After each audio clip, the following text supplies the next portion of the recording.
నిర్గమాకాండం 15వ అధ్యాయంలో కొన్ని వచనాలు చదువుకొని ప్రార్థన చేసుకుందాం. బైబిల్ కలిగినటువంటి వారు మరందరూ తీయండి. కొద్ది నిమిషాలు మాత్రమే ఆరాధన వర్తమానం ధ్యానించుకుందాం.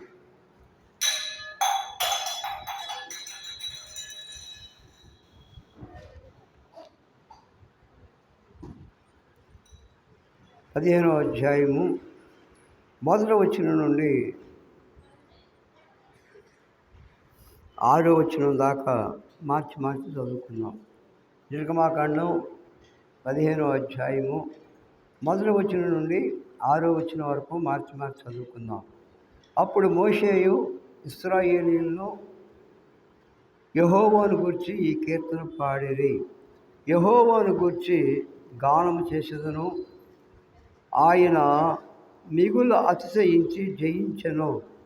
గుర్రము దాని రౌతులు ఆయన సముద్రములో పడద్రోసెను.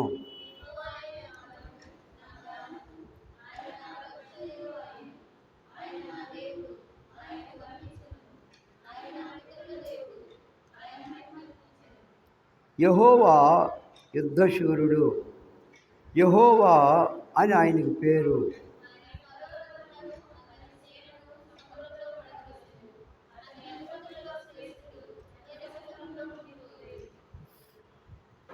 అగాధ జలములు వారిని కప్పెను, వారు రాతి వలె అడుగంటిపోయిరి.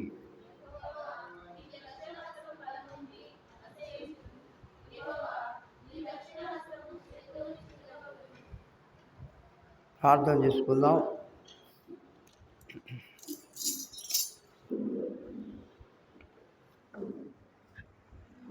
ప్రేమస్వరి పేరు మా ప్రభువా, జీవం కలిగిన మా తండ్రి, మీ మహాప్రేమను బట్టి, మీ దయను బట్టి ప్రభువా, మార్చి నెల 3వ ఆదివారం 16వ తేదీ ప్రభువా, ఈరోజు మీ పాద సన్నిధిలో చేరి మేము ఆరాధించడానికి మీరు మాకిచ్చినటువంటి ఈ మంచి సమయాన్ని బట్టి వందనాలు ప్రభువా. లోకములో ఎందరో ఈ దినాన్ని చూడలేక గతించిపోయారు ప్రభువా. అయ్యా, ఈ సమయంలో నీ పాత సన్నిధికి వచ్చినటువంటి బిడ్డలను బట్టి వందనాలు, స్తోత్రాలు ప్రభువా. ఇంకా రావాల్సినటువంటి బిడ్డలు త్వరపడి రావడానికి సహాయం చేయండి. చదవబడినటువంటి వాక్య భాగాన్ని మీరే జీవించండి ప్రభువా.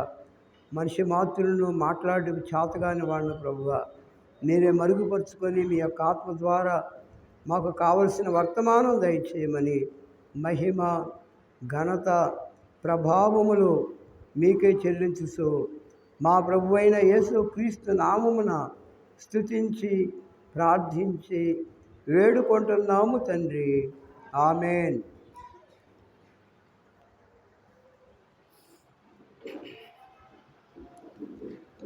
మనం చదువుకున్నటువంటి వాక్య భాగంలో ఇశ్రాయేలీయులు ఎర్ర సముద్రాన్ని దాటి అవతలకు వెళ్ళిపోయారు. ఎర్ర సముద్రానికి యువతలు ఉన్నప్పుడు వారు బ్రతుకుతామని ఆశ వారికి లేదు. కారణం ఏంటంటే, వెనక వైపు చూస్తే ఫరో సైన్యం ఉంది, ముందు వైపు చూస్తే ఎర్ర సముద్రం ఉంది.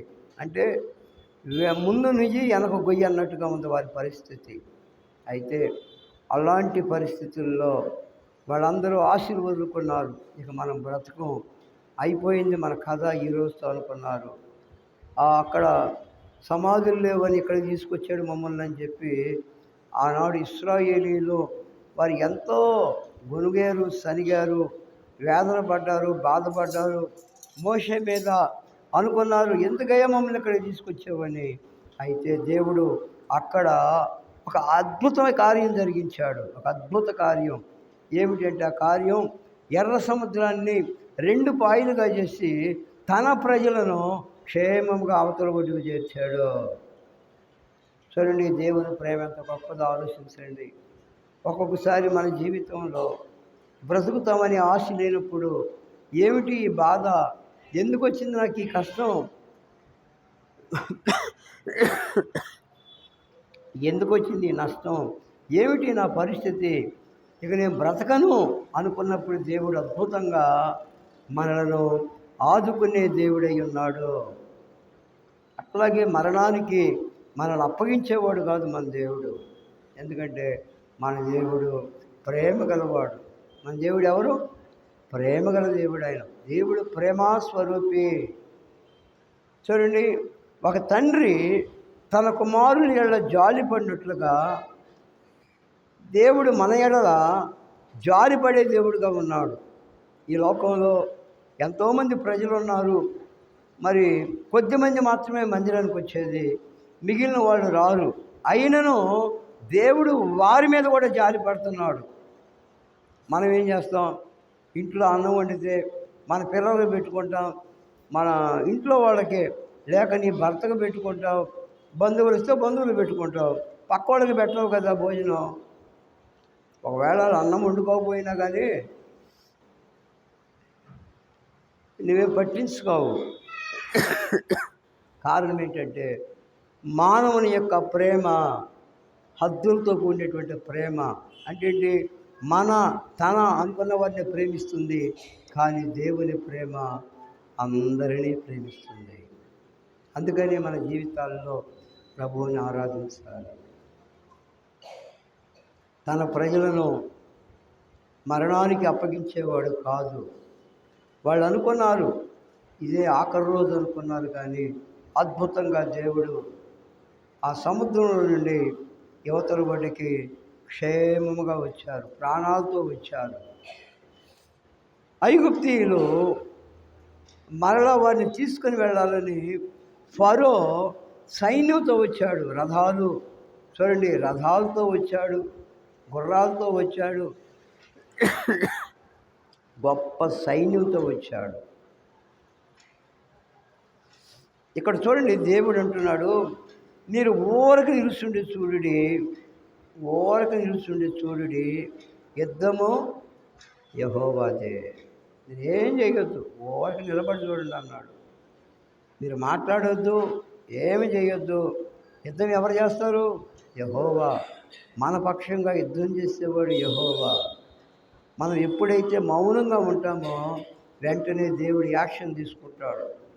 మనం మాట్లాడితే ఆయన యాక్షన్ తీసుకోడు. ఎందుకు? వాళ్ళే మాట్లాడుకుంటారు, మనకెందుకు అనుకుంటాడు దేవుడు. ఎప్పుడైతే మనం మౌనం వహిస్తామో వెంటనే దేవుడు జోక్యం చేసుకుంటాడు. అందుకని మన దేవుడు మన పక్షంగా ఉండే దేవుడు, మనలను మరణము నుండి తప్పించే దేవుడు మన దేవుడు. అందుకని మనం దేవుడిని ఆరాధించాలి. దాదాపు 20 లక్షల మంది ప్రజలు, వేలు కాదు 20 లక్షల మంది దాదాపు, అంటే ఇంకా ఎక్కువ మంది ఉన్నారు ఇశ్రాయేలీలు. మరి ఎంత పెద్ద మార్గం ఏర్పడాలి ఆ సముద్రంలో. ఈ చిన్న రోడ్డుని పోవాలంటే ఈ పొన్నూరు నుండి ఇంటూరు దాకా ఉంటారు జనం ఈ రోడ్డు మీద నిలబడితే, చిన్న రోడ్డు కాబట్టి. కానీ దేవుడు ఒక పెద్ద మార్గాన్ని ఏర్పాటు చేశాడు. దాదాపు 4-5 కిలోమీటర్లు వెడల్పు చేశాడు సముద్రాన్ని. వాళ్ళందరూ ఆరిన నేలను అవతల ఒడ్డుకి వెళ్ళిపోయారు. అందరినీ ప్రేమించే దేవుడు మన దేవుడు. ఈ ఉదయ కాలంలో ఎక్కడి నుండి ఈ మాటలు వింటున్నావో నిన్ను కూడా దేవుడు ప్రేమిస్తున్నాడు. నువ్వు నమ్మకపోయినా, నీ జీవితం ఎటువంటిదైనా, నీ పట్ల కూడా దేవుడు ప్రేమ కలిగి ఉన్నాడు. అదే దేవుని ప్రేమ అంటే. చూడండి, వాళ్ళందరూ అవతల ఒడ్డుకి వెళ్ళినప్పుడు వాళ్ళ నోట గుండా ఒక పాట వస్తుంది. ఏమిటి ఆ పాట అంటే, నిర్గమాకాండం 15వ అధ్యాయము చదవండి, మొదటి వచనం. అప్పుడు మోషేయు ఇశ్రాయేలీయులను యెహోవాను గూర్చి ఈ కీర్తన పాడిరి. ఇప్పుడు మనం చదువుకున్న వాక్య భాగం ఏంటి? కీర్తన. కీర్తన ఏంటి? పాట. ఎప్పుడైనా కానీ పాటలు పాడేటప్పుడే రావాలి మందిరానికి, పాటలు అయిపోయినాక కాదు. ఎవరు వచ్చినా మరి వాళ్ళు నీళ్ళు రావట్లేదు, ఇంకో పాట పొడిగించమన్నారు. నేను కూడా జూపూడి వెళ్ళాలి, అన్న ఫోన్ చేశాడు. అసలు మీ అబ్బాయికి అప్పచెప్పిరా అన్నాడు. కుదరదని చెప్పా. నేను ఒక మెసేజ్ తీసుకుని వస్తానని చెప్పాను. ఆలోచించండి, ఆ దినాల్లో ఇశ్రాయేలీయులు యెహోవాను గూర్చి ఈ కీర్తన పాడిరి. మనం పాడే అలవాటు మనకుందా? మందిరంలో నోరు మూసి కూర్చుంటావా? చూడండి, పాడాలి. ప్రతి ఒక్కరు నోరు తెరిచి పాడాలి. దేవుడు నోరు ఎందుకు ఇచ్చాడు? జగడాలాడటానికి కదా నోరు ఇచ్చింది దేవుడు. చక్కగా పాడాలి, చక్కగా దేవుణ్ణే ఆరాధించాలి. ఇంకా వేరే దానికోసం ఈ నోరుని మనం ఉపయోగించుకోకూడదు. ఆనాడు ఇశ్రాయేలీయులు ఏం చేశారు? కీర్తన పాడారు. ఏమిటి ఆ కీర్తన? యెహోవాను గూర్చి గానము చేసేదను, ఆయన మిగుల అతిశయించి జయించెను, గుర్రమును దాని రౌతును ఆయన సముద్రములో పడద్రోసెను. అబ్బా, ఎంత గొప్ప దేవుడు చూడండి మన దేవుడు. నిజముగా ప్రపంచంలో ఇలాంటి దేవుడు ఇంకొకళ్ళు ఎక్కడా లేరు. తెలుసా మీకు? దేవుడు ఒక్కడే. ఆ దేవుడే సమస్తాన్ని సృజించినవాడు. ఆ దేవుడే అద్భుతాలు చేసినటువంటి దేవుడు. చూడండి, ఇక్కడ అంటున్నాడు, ఆయన మిగుల అతిశయించి జయించెను. చూడండి, ఫరో సైన్యం రథాలతో వచ్చారు, రౌతులతో వచ్చారు, కత్తులతో వచ్చారు, కఠారాలతో వచ్చారు, బాణాలతో వచ్చారు. ఎలా వచ్చారో తెలియదు మనకు. మొత్తం మీద ఇశ్రాయేలుని చంపాలని వచ్చారో, మరలా తీసుకొని తమ దేశానికి వెళ్ళి వెట్టి చాకరీ చేయించుకోవడానికి వచ్చారో తెలియదు. కానీ దేవుడు ఎంత గొప్పవాడో చూడండి. ఆయన మిగుల అతిశయించి జయించెను, గుర్రమును దాని రౌతును ఆయన సముద్రములో పడద్రోసెను. గుర్రం మీద రౌతులు ఉన్నారు. రౌతులు అంటే ఏంటి? సైనికులు ఉన్నారు. వాళ్ళు అనుకుంటున్నారు, మాకేమిలే, మా గుర్రాలుండి, మాకేమిలే రథాలుండి అని అనుకున్నారు. కానీ దేవుడు ఎంత గొప్పవాడు అనేది వాళ్ళకి అర్థం కాల. మా గుర్రం ఉంది చాలనుకుంటున్నారు, మాకు రౌతుంది చాలనుకుంటున్నారు. ఈనాడు కూడా లోకంలో కాస్త కలిగి ఉంటే చాలు, డబ్బు ఉంటే చాలు, ఉద్యోగం ఉంటే చాలు, హోదా ఉంటే చాలు, వెండి బంగారాలు ఉంటే చాలు మాకేంటి అంటారు కొనేవాళ్ళు ఉన్నారు లోకంలో. లేకపోలేదు ఈనాడు లోకంలో. అయ్యా, మాకు దేవుడు ఎందుకు, మాకు మందిరం ఎందుకు, ఆ దేవుని నమ్ముకోవాల్సిన పని మాకు లేదు అని అనుకునేవాళ్ళు ఉన్నారు. ఈ ఉదయ కాలంలో ఎక్కడుండి ఈ మాటలు వింటున్నావో జాగ్రత్తగా ఆలకించండి. ఆనాడు ఐగుప్తీయులు అనుకున్నారు, మాకు రౌతులు ఉన్నాయి, మాకు మంచి ఆయుధాలు ఉన్నాయి ఈ చేతిలో, మేము ఏమైనా చేయగలం అనుకున్నారు. కానీ దేవుడు ఒక్క దెబ్బకి, ఒకే దెబ్బ, దేవుడు ఇన్ని దెబ్బలు కొట్టడు మనిషిని. ఒక్క దెబ్బ కొడితే చాలు వాళ్ళు మట్టిపాలైపోతారు. మానవుడు వాళ్ళందరూ సముద్రంలోకి వచ్చారు. ఫరో సైన్యం ఎక్కడికి వచ్చారు?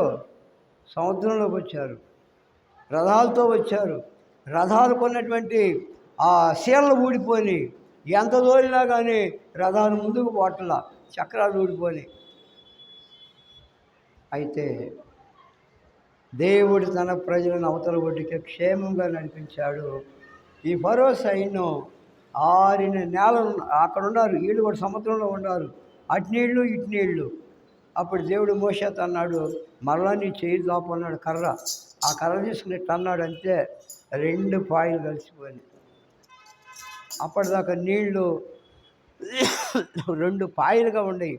ఇటొక పాయ ఇటొక పాయ నిలబడిపోయినాయి నీళ్లు. ప్రపంచంలో ఎవరైనా ఈ అద్భుతాన్ని చేయగలుగుతారా? సముద్రాన్ని పాయలుగా చీలుస్తారా? చెప్పండి.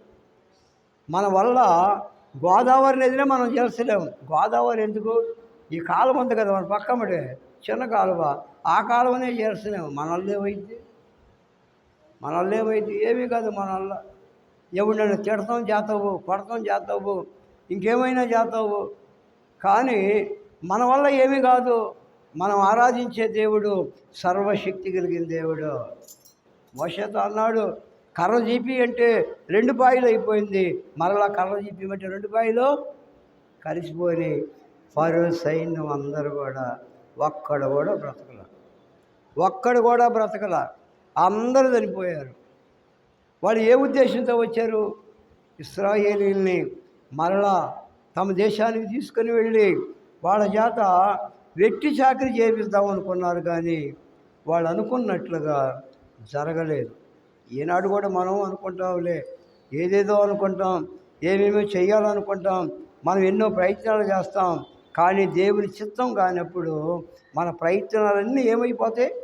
వ్యర్థమైపోతాయి. గుర్తుపెట్టుకోండి, మనిషి అనేవాడు ఏదేదో చేయాలని చూస్తాడు, ఏమేమో చేయాలని చూస్తాడు, చివరికి ఏమైపోతాడో నష్టపోతాడు.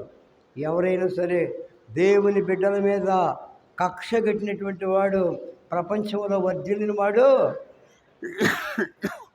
ఒక్కడు లేడు. తెలుసా మీకు? ఒక్కడు లేడు. దేవుని పిల్లల మీద వాడిని తిట్టినా కొట్టినా వెంటనే దేవుడు యాక్షన్ తీసుకుంటాడు. ఈ లోకంలో మనం ఎవరినైనా ఒక దెబ్బ కొడితే వాడు కేసు పెడతాడు, కానీ దేవుడు దెబ్బ కొట్టి ఏం చేస్తారు చెప్పండి? దేవుడు దెబ్బ కొట్టాడు అనుకోండి, ఎవరి మీద పెడతారు కేసు? పెట్టలేరు. కారణం ఏంటి? ఆయన సర్వశక్తి కలిగిన వాడు. అందుకోసమే మన జీవితాల్లో మనము నమ్మకముగా దేవుని మందిరానికి వచ్చి దేవుని పాటలు పాడి దేవుని వాక్యం విని దేవునినే ఆరాధించాలి. లేటుగా రాకూడదు. ఎవరు కూడా లేటుగా రాకూడదు. ప్రారంభ ప్రార్థనలోనే ఉండాలి. 10:30కి ఆరాధన అంటే 10:30కి ఇక్కడ ఉండాల్సిందే, తప్పదు. ఏం ఉద్యోగం చేసేటప్పుడు టయానికి వెళ్తావే, బడికి పంపేటప్పుడు టయానికి వెళ్తారే, బస్సుకి వెళ్ళేటప్పుడు టయానికి వెళ్తారే, రైలు బండికి వెళ్ళేటప్పుడు టయానికి వెళ్తారే, మరి విమాన ప్రయాణం చేసేటప్పుడు టయానికి వెళ్తారే. దేవుని మందిరం అంటే అంత తేలికైపోయిందా? చెప్పండి. దేవుని మందిరం మనం ఎప్పుడు వెళ్ళినా ఇక్కడే ఉంటుంది, బాదు కదా అనుకుంటున్నారా? జాగ్రత్త. మన జీవితాల్లో దేవునిని మహింపరిచే వారంగా బ్రతకాలి. టయానికి దేవుని మందిరానికి రావడం కూడా దేవుణ్ణి గౌరవించినట్లు గుర్తుపెట్టుకోండి. దేవుని మహింపరిచినట్లు ఎన్నడూ మన జీవితాల్లో లేటుగా రాకూడదు. చూడండి, మన దేవుడు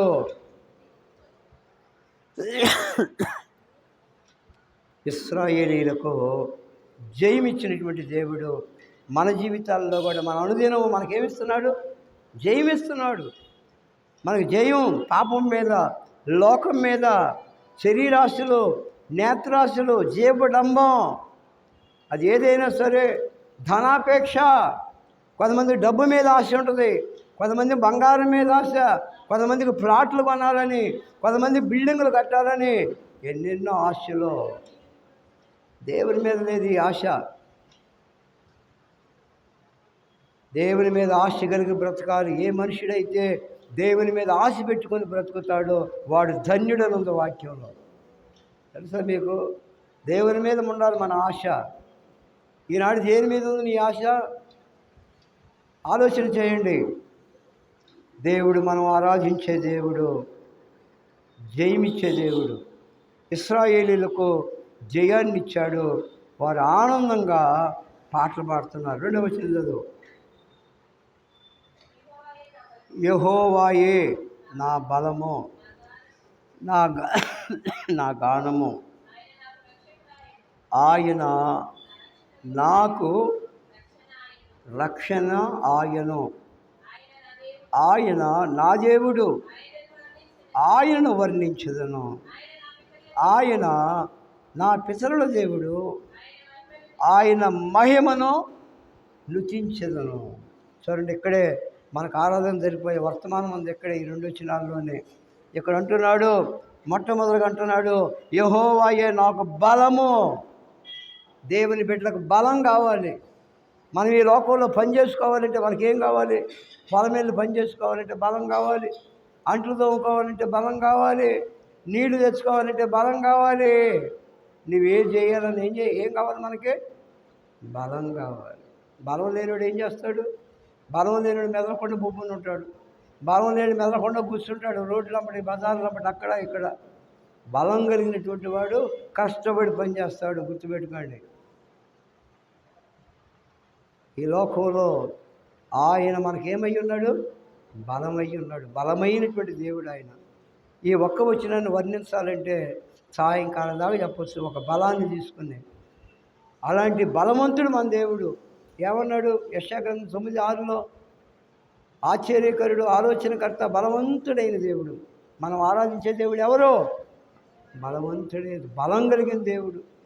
నా బలాతిశయం ఆయనే అంటాడు మరొక చోట. ఎన్నో ఉండే దేవుని వాక్యాలు చెప్పుకుంటే ఎన్నో ఉండే. జాగ్రత్త. మరి మీరు అటు ఇటు సైకిల్ చేసుకోకండి. ఆయన మనకు బలం. ఆయన బలపరచకపోతే మనం ఏం చేయదు. నన్ను బలపరచకపోతే ఇంట్లో నుండి కూడా రావాలని మెదలకుండా ఇంట్లో పోకునేవాడిని. తెలుసా మీకు? పొన్నూరు కూడా పోయేవాడిని కాదు, ఎక్కడికి పోయేవాడిని కాదు. వాడు మా ఫ్రెండ్ ఒకడు ఉన్నాడు. ఏంద్రా ఇంట్లో ఉంటావు రారా అనేవాడు. మా ఫ్రెండ్ పొన్నూరు నుండి వచ్చేవాడు. ఏంద్రా బొబ్బుని చెట్టరా అనేవాడు నన్ను. ఆలోచించండి. మరి మా పిల్లలు కూడా అనేవాళ్ళు, ఏంది నాన్న అనేవాళ్ళు. దేవుడు నన్ను బలపరిచాడు, నిన్ను బలపరుస్తాడు. దేవుడు బలపరిచిన మానవుడు ఊరికి ఇంట్లో ఉండలేడు. ఖచ్చితంగా ప్రార్థనకు వస్తాడు. దేవుని పరిచర్య నిమిత్తం ఎక్కడికైనా వెళుతాడు. అంతే, ఎక్కడికైనా వెళ్తాడు. హద్దులు ఉండవు ఈ లోకంలో. మన జీవితాల్లో ఆయన మనకు బలమై ఉన్నటువంటి దేవుడు. యెహోవాయే నా బలము, నా గానము. గానం అంటే ఏంటి? ఎలీషా, గానం అంటే ఏంటి? విన్నావు ఎప్పుడైనా గానం గురించి? ఏది గానం అంటే? పాడటం. గానం చేయటం అంటే పాట పాడటం. చూడండి, ఎలీషా ఇక్కడికి వచ్చి పాట పాడుతున్నాడు. తెలుగే కదా గానం అంటే. అర్థం కాల. ఎలీషా చాలామంది ఉన్నారు ఇసుంటోళ్ళు. గానం అంటే పాట పాడటం. గానము. ఆయనే నాకు పాట, ఆయనే నాకు బలం. ఇంకేమంటున్నాడు? ఆయన నాకు రక్షణయు, ఆయన నాకు రక్షణ. అవును, ఈ ఉదయ కాలంలో మనకు రక్షణ, మన రక్షణకర్త ఎవరు? యేసు ప్రభు. మనం రక్షించిన దేవుడు ఎవరు? యేసు ప్రభు. మన కోసం ప్రాణం పెట్టాడు కదా, మన కోసం రక్తం చిందించాడు సిలువలో. ఆ రక్తము చేత మనల్ని ఏం చేశాడు? విమోచించాడు, రక్షించాడు. యేసు రక్తము ప్రతి పాపము నుండి మనల్ని కడిగి పవిత్రులుగా చేయు. తన ప్రజలను వారి పాపం నుండి ఆయనే రక్షించును కనుక ఆయనకు యేసు అని పేరు. అసలు ఆయన పేరులోనే ఉంది రక్షణ. ఈ లోకంలో ఎవరికైనా పరలోకానికి పోవాలని ఆశ ఉన్నట్లయితే యేసు ప్రభువునే నమ్ముకోండి. అప్పుడే మీరు పరలోకానికే చేరుతారు. ఇంకా వేరే మార్గాలు లేవు. అందుకని అంటున్నాడు, యెహోవా నాకు రక్షణయు ఆయను, ఆయన నా దేవుడు, ఆయనను వర్ణించెదను. ఆయన నా దేవుడు. మరి నీ దేవుడుగా ఉన్నాడా? ఈ ఉదయకాలం ఒకసారి ఆలోచన చేయండి. మీరు ఎక్కడుండి ఈ మాటలు వింటున్నారో, నా దేవుడు అనే చెప్పే సత్తా నీ దగ్గర ఉంది. అసలు నువ్వు నిజంగా యేసు ప్రభువుని నమ్ముకొని నువ్వు మారు మనసు పొంది నువ్వు దేవుని బిడ్డగా బ్రతికితే ఆయన నా దేవుడు అని చెబుతావు. లేకపోతే నీ దేవుడు కాలేడు. కారణం ఏంటి? నీకు ప్రార్థనకు వచ్చే అలవాటు లేదు, ప్రార్థన చేసే అలవాటు లేదు, వాక్యం చదువుకునే అలవాటు లేదు. ఇంకా నీకు ఎట్లా దేవుడు అవుతాడు? ఇక్కడ ఏమంటున్నారు ఇశ్రాయేలీయులు? ఆయన నాకు దేవుడు. ఈ ఉదయ కాలంలో మనం కూడా ఆరాధన చేసేటప్పుడు ఏం చెప్పుకోవాలి? అయ్యా, నీవు నాకు దేవుడిగా ఉన్నందుకు వందనాలు ప్రభు అని చెప్పాలి. ఒకప్పుడు అయ్యా దేవుడు లేనటువంటి దాన్ని, నేను దేవుడు లేనటువంటి వాడును, అయితే నీవు నాకు దొరికేవు ప్రభువా, నన్ను రక్షించేవు ప్రభువా, నీవు నా దేవుడు అయి ఉన్నందుకు నీకు వందనాలు స్తోత్రాలు అని చెప్పి ప్రభువుని ఆరాధించాలి. తర్వాత ఏమంటున్నాడు? ఆయనను వర్ణించెదను. వర్ణించడం అంటే ఏంటో తెలుసా? ఒకప్పుడు రాజుల దగ్గర 10 మంది భటరాజులు ఉండేవాళ్ళు. అంటే ఏంటి? ఎంతసేపటికి ఆ రాజుల గురించి పొగుడుతూ ఉంటారు. అది వాళ్ళ ఉద్యోగం. అయ్యా, నీ అంత లేడయ్యా, నువ్వు చాలా మంచివాడివి, ప్రజలకు మేలు చేస్తున్నావు అని అది ఇదని ఆ రాజుల గురించి ఈ పొగిడేవాళ్ళు అన్నమాట. వాళ్ళకి జీతాలు ఇచ్చేవాళ్ళు. వాళ్ళు ఏమంటారు? భట్టరాజులు అంటారు. అంటే పొగుడుతూ ఉంటారు. ఈ లోకంలో కూడా ఎవరైనా ఒకరి దగ్గర సహాయం కావాలంటే ఏం చేస్తారు? ముందు అమ్మ నువ్వు చాలా మంచిదమ్మా, అమ్మ డబ్బులు ఒక 10,000 ఇవ్వమ్మ అంటారు. తెలుసా మీకు? డబ్బులు అవసరమైనప్పుడు ఎంత పొగుడుతారో, అమ్మ నీ ఎంత మంచిది లేదంటారు. అవునా కదా?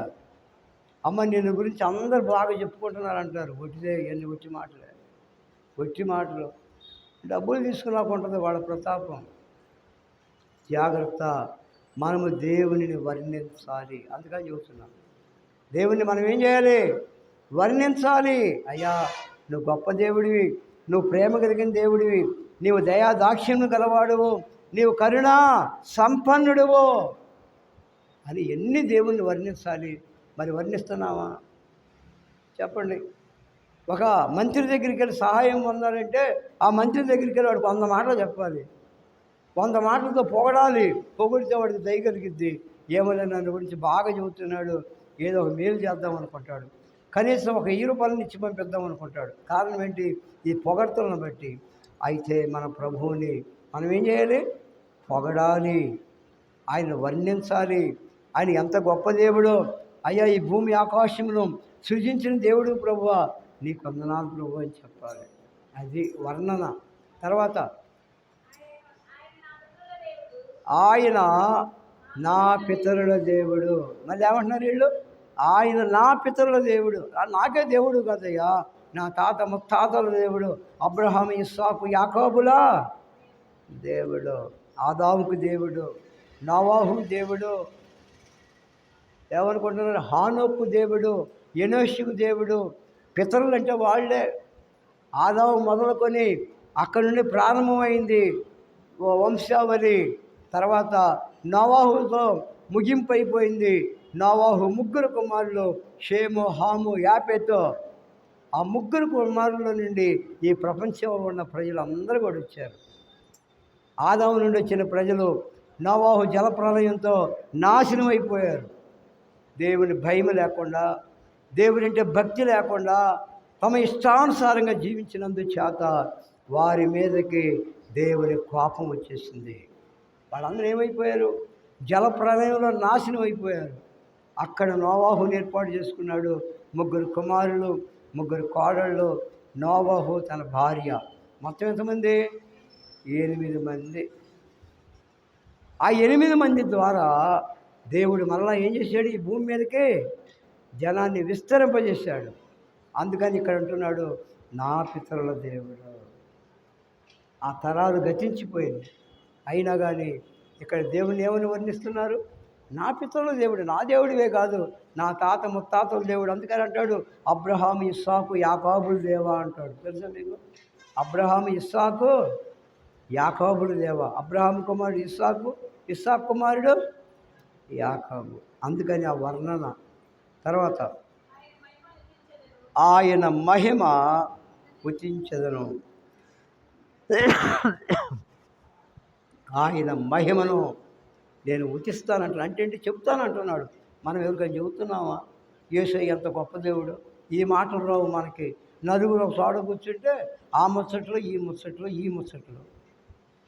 యేసయ్యని గురించిన ముచ్చట్లు ఉండవు, యేసయ్యని గురించిన మాటలు ఉండవు. మనం ఎవరి గురించి వర్ణించుకోవాలి? ఎవరి గురించి చెప్పుకోవాలి? మన ప్రభువుల గురించి చెప్పుకోవాలి. ఎవరికైనా చెబుతున్నావా? నిజంగా అలాగూ చెబితే ఈ మందిరం అసలు సాదేది కాదు, ఇప్పటికి కిక్కిరిసిపోయేది. జాగ్రత్త, దేవుని మహిమను మనం ఏం చేయాలి? అనేకులకి చెప్పాలి. తర్వాత యెహోవా యుద్ధశూరుడు. ఎవరైనా యుద్ధశూరుడు అంటే యుద్ధశూరుడు అంటే యుద్ధం చేసేవాడని అర్థమైందా? అంటే శూరుడు ఆయన.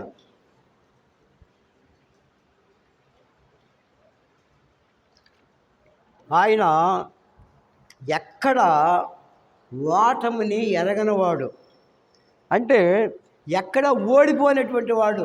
మన దేవుడు యుద్ధశూరుడు. ఎక్కడికి వెళ్ళినా కానీ జయమే, జయించడమే, ఓడిపోవటం అనేది చరిత్రలో లేదు. తెలుసా?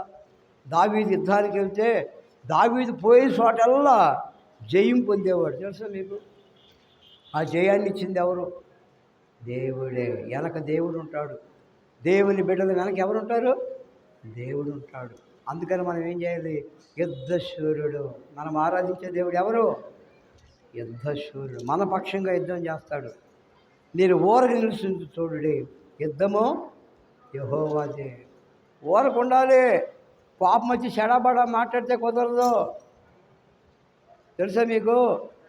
అవతలోడు మాట్లాడుతున్నాడు, మనము చెడాబడా తిట్టామనుకో, దేవుడు ఏం చేస్తాడు? రే మీరే తిట్టుకుంటారు వదిలేసేస్తాడు దేవుడు. తెలుసా మీకు? మనం ఊరుకున్నాం అనుకో, యాక్షన్ దేవుడు తీసుకుంటాడు. గుర్తుపెట్టుకోండి, ఎప్పుడైనా గుర్తుపెట్టుకోండి.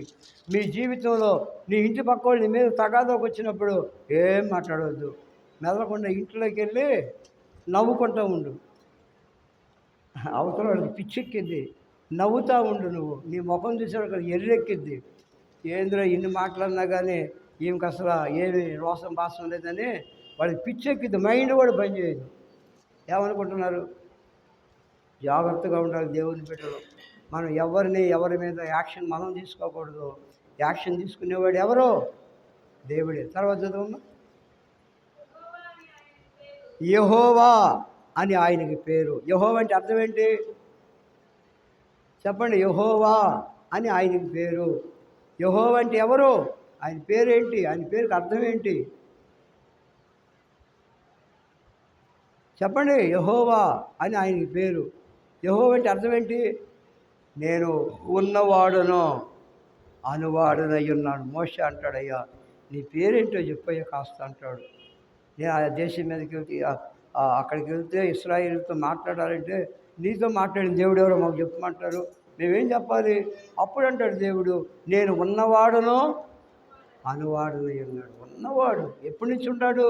ఈ భూమి ఆకాశాలు సృష్టింపక బడకముందే ఉన్నాడు. ఈ భూమి సర్వనాశనం అయిపోయినాక అప్పుడు కూడా ఉంటాడు ఆయన. ఆదియు నేనే, అంతమును నేనే అంటాడు ఆయన. ఎంత గొప్ప దేవుడు ఆలోచన చేయండి. ఇలాంటి గొప్ప దేవుడిని కలిగి మనం ఈ లోకంలో బ్రతకడం అనేది అది మన జీవితాల్లో గొప్ప ధన్యత, ఆశీర్వాదం. ఈ గొప్ప దేవుడిని కలిగిన వారే పరలోకానికి వెళ్ళేది. ₹1,00,000 గుడి కానికిచ్చినోడు నరకానికి వెళ్ళిపోతాడు, మారు మనిషి లేకపోతే. తెలుసా నీకు ఆ సంగతి? నువ్వు 1,00,000 ఇచ్చినా నీ జీవితం మారకపోతే నరకానికి వెళ్ళిపోతావు. కాబట్టి మన జీవితాల్లో ఆయన మనకు రక్షకుడుగా ఉండాలి. ఇప్పుడు మీకు కొన్ని మాటలు చెప్పాను. ఆ మాటను అనుసరించి మీరు ఆరాధన చేయండి. మరి నేను కూడా చిన్న ఆరాధన చేసి నేను వెళ్ళిపోతాను. ప్రేమ స్వరూపైన మా ప్రభువా, జీవం కలిగిన మా తండ్రి,